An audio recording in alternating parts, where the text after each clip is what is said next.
Hai, kami dari kelompok Senja. Dalam video ini kami akan membahas tentang pelacuran. Tapi sebelumnya, perkenalkan nama saya Reliana Tamara Simamora.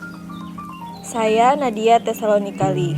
Jadi, secara umum, pelacuran berasal dari bahasa Latin prostitur atau prostatior, yang berarti membiarkan diri berbuat zina, melakukan persundalan, percabulan, dan pergendakan.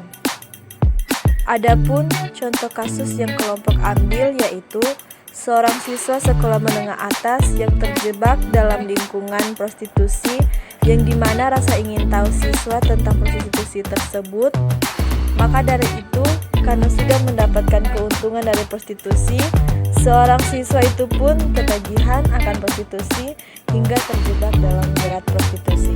Contoh tersebut ada beberapa faktor penyebab prostitusi, yaitu yang pertama, motif psikoanalisis menekankan aspek neurosis pelacuran, seperti bertindak sebagaimana konflik Oedipus dan kebutuhan untuk menantang standar orang tua dan sosial. Yang kedua, motif ekonomi secara sadar menjadi faktor yang memotivasi. Motif ekonomi ini yang dimaksud adalah uang. Dan yang ketiga, motivasi situasional, termasuk di dalamnya penyalahgunaan kekuasaan orang tua, penyalahgunaan fisik, merendahkan dan buruknya hubungan dengan orang tua. Adapun teori pendukung yang kami ambil menurut Kartini Kartono, yang pertama, wanita lawan pelacur adalah gigolo atau pelacur pria lonte laki-laki. Cantik, ayu, rupawan, manis, atraktif, menarik, baik wajah maupun tubuhnya. Dan yang kedua, masih muda-muda.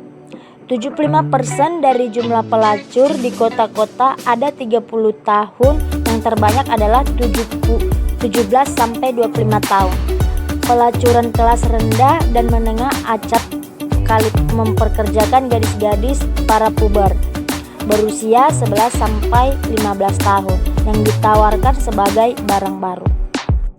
Kartini Kartono menjabarkan definisi dari pelacuran adalah: yang pertama, prostitusi adalah bentuk penyimpangan seksual dengan pola-pola organisasi impuls atau dorongan seks yang tidak wajar dan tidak terintegrasi dalam bentuk pelampiasan nafsu-nafsu seks tanpa kendali dengan banyak orang, disertai eksploitasi dan komersialisasi seks yang impersonal tanpa afeksi sifatnya.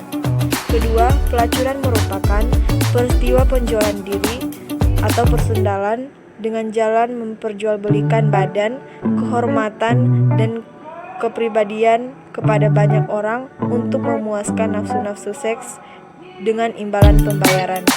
Ketiga, pelacuran ialah perbuatan perempuan atau laki-laki yang menyerahkan badannya untuk berbuat cabul secara seksual dengan mendapatkan upah. Jadi, kesimpulannya adalah kondisi mental atau moral seseorang dalam usaha memenuhi kebutuhan tersebut yang bertentangan dengan akhlak, moral, dan agama menjadi faktor banyaknya para wanita menjadi seorang pekerja seks komersial. Sekian dari video kami.